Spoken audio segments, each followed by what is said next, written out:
Hola, esto es África 7 días, el magazine donde les presentamos la actualidad del continente africano. Mi nombre es Amal Ben Othman y estos son los titulares. Dedicamos parte de esta edición a Chad, donde 60 personas murieron y al menos 300 resultaron heridas como consecuencia de violentos enfrentamientos tras manifestaciones contra el mantenimiento del general Mahamat Deby en el poder. Enrica Pico, directora del International Crisis Group para África Central, es nuestra invitada. Y seguimos en Ghana, donde la inflación es tal que los comerciantes de la capital, Accra, decidieron cerrar sus tiendas durante varios días en protesta por la situación económica del país. Veremos también que Ghana no es el único país que atraviesa estas dificultades. Y terminamos nuestro recorrido por África en Egipto. Vamos al pueblo de Shubra Belula, en el delta del Nilo, de donde procede la mayor parte del jazmín que se vende en el mundo. Manifestaciones contra el poder han sacudido Chad, especialmente la capital, N'Djamena. La fuerza pública reprimió las concentraciones con una violencia sin precedentes. El número de víctimas se eleva a 60 muertos al menos y más de 300 heridos. Tras el anuncio de que el general Mahamat Deby seguiría en el poder y que la transición se prolongaría otros 24 meses, una coalición de organizaciones civiles y partidos políticos convocaron las manifestaciones para exigir la aceleración de la transición. Veamos. Acabar con un poder que califican de dinástico. Con esta consigna, la oposición chadiana justificó su convocatoria a protestar. Una coalición de organizaciones y partidos políticos llamó a manifestaciones pacíficas para exigir la retirada de los militares. La Junta, que está al frente del país desde el asesinato del expresidente Idris Deby en abril de 2021, había prometido entregar el poder al cabo de 18 meses de transición. Pero esta promesa fue rota con el anuncio de que Mahamat Deby seguiría en el poder durante 2 años más. Las manifestaciones convocadas por la oposición tras esta proclamación fueron violentamente reprimidas. El opositor Saksé Masra denunció que el ejército disparó contra las ambulancias hasta en los patios de los hospitales.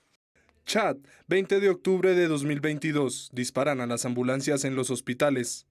El gobierno culpó a los chadianos que salieron a la calle y los calificó de insurgentes que habían intentado un golpe de Estado. Estos insurgentes tienen la gran responsabilidad de unos 50 muertos y casi 300 heridos, especialmente en N'Djamena. Les anuncio que el gobierno de la República del Chad velará para que el orden reine en todo el país y que no tolerará ningún exceso, venga de donde venga. Francia, aliada diplomática del gobierno chadiano, consideró necesario dejar claro que no tenía ningún papel en los acontecimientos, que eran estrictamente una cuestión de política interna de Chad. La Unión Africana, que hasta ahora no ha sancionado al país, a diferencia de otros regímenes instalados al margen de las normas constitucionales en Mali y Guinea-Conakry, ha condenado la represión de las manifestaciones. Para analizar la situación en Chad nos acompaña Enrica Pico, directora del International Crisis Group para África Central. Enrica Pico, gracias por estar con nosotros. Como lo acabamos de ver en el informe, las autoridades militares reprimieron fuertemente las manifestaciones. Estamos hablando de 60 muertos y más de 300 heridos. ¿Por qué esa reacción de las autoridades? No es la primera vez que el régimen de la transición reacciona de manera violenta a las manifestaciones. Aunque haya sido una transición los últimos 18 meses pacífica, mayoritariamente pacífica, ya hubo represiones de la manifestación de la sociedad civil y de la oposición política en mayo y sobre todo en septiembre. Con más de 200 miembros del partido de oposición Le Transformateur arrestados y después liberados después de unos días. Dicho esto, las tensiones estaban creciendo en N'Djamena, la capital, porque la conclusión del diálogo nacional y entonces la extensión de la transición, pero sobre todo el hecho que los jefes militares se puedan candidatar a las elecciones al final de la transición en 2 años, suscitó las reacciones de la mayoría de los ciudadanos de la capital y de muchas ciudades en el sur. La reacción fue tan violenta porque los militares que están en el poder ya tienen claro que no van a querer dejar este poder al final de la transición, aunque repitan su compromiso por las elecciones al final de la transición. Es muy claro que la élite al poder, que sigue en el mismo sitio desde hace más de 30 años, no quiere dejar espacio a nuevas fuerzas políticas y a nuevas generaciones. Por esto esta primera reacción fue tan dura y la represión está continuando estos días en el país. La Unión Africana nunca ha sancionado a Chad, a diferencia de otros países del Sahel como Mali, Guinea. ¿Por qué la Junta chadiana que gobierna inconstitucionalmente se beneficia de un trato diferente?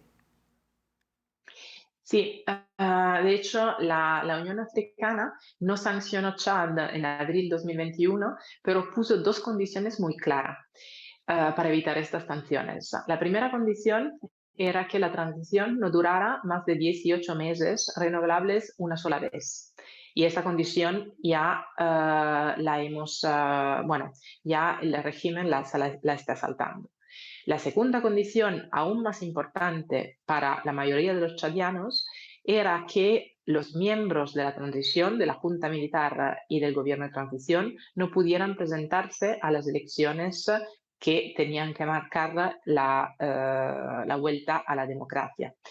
La Unión Africana, como muchos países occidentales, condenó la violencia del jueves pasado porque fue una violencia brutal y una reacción desproporcionada a unas manifestaciones que empezaron como pacíficas, que degeneraron también en unos actos de violencia y que pero no, para ser contenida no necesitaban un uso de violencia tan brutal directamente contra los manifestantes con armas de fuego.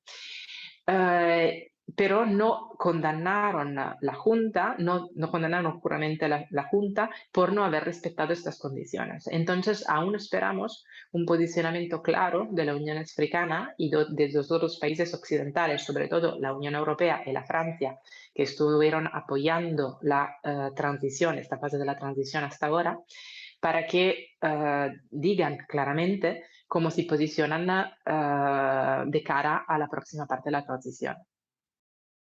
La oposición y las organizaciones de la sociedad civil exigen el regreso de los civiles al poder.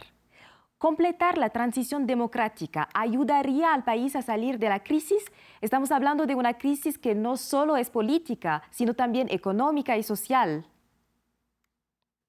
Una apertura democrática y elecciones transparentes y libres después de 30 años de régimen, sin duda permitirán de calmar los ánimos de la población, los ánimos de los opositores políticos y militares. Sin embargo, esto no será suficiente para salvar el país de una crisis que, como decía, no es solo política, pero también social y económica. Hay muchísimas inequalidades, hubo muchísimos también abusos de poder y corrupción por parte de la élite que gobernó el país en las últimas décadas. Todo esto no se cambia de un día a otro, se necesita antes de todo un cambio en el liderazgo del país que pueda permitir el acceso al poder también de miembros de otros grupos de población, porque la élite que está gobernando el país, los zagawas, representan una minoría en Chad. Entonces hay muchos otros grupos y muchas otras partes de la población que pide el acceso al poder después de tantos años. Y después de esto, claramente hace falta reformas, sobre todo de la gobernanza, sobre todo de la transparencia de las instituciones democráticas y también una apertura económica que permita a la población joven, que es la más, que también está formando la parte más importante de las protestas, de solevarse, de buscar oportunidades para el futuro y de permitir al país de hacer un cambio. Enrique Pico, gracias por estar con nosotros. Hablamos ahora de economía. En Ghana, los precios subieron un 37% en septiembre después de que la moneda local, el cedi, se desplomara frente al dólar estadounidense, lo que llevó a los comerciantes de la capital, Accra, a cerrar sus tiendas durante varios días en protesta por la inflación. Para hacer frente a la crisis, el presidente ghanés Nana Akufo-Addo se ha visto obligado a entablar conversaciones con el Fondo Monetario Internacional, a pesar de que había prometido que el país nunca necesitaría recurrir a ninguna forma de préstamo. Entre la población, esta decisión ha suscitado el temor de que el gobierno imponga medidas de austeridad. Pero no solo Ghana se ve afectado por la inflación provocada, entre otros factores, por la guerra entre Rusia y Ucrania. En este mapa pueden ver los países africanos más afectados por la subida de los precios. Los dos países más impactados son Zimbabue y Sudán, con tasas de inflación del 284,9% y 154,9% respectivamente, seguidos de Etiopía, Angola y Ghana. Cambiamos de tema y de subregión. Cuando se trata de perfumes, uno piensa inmediatamente en las grandes marcas de fragancias internacionales. Sin embargo, pocos saben que uno de los ingredientes claves de muchas de estas marcas procede de un pueblo de Egipto llamado Shubra Belula, situado a unos 97 kilómetros al norte de la capital, El Cairo. Este pequeño pueblo del delta del Nilo cultiva más de la mitad de la producción mundial de jazmín. Allá los llevamos.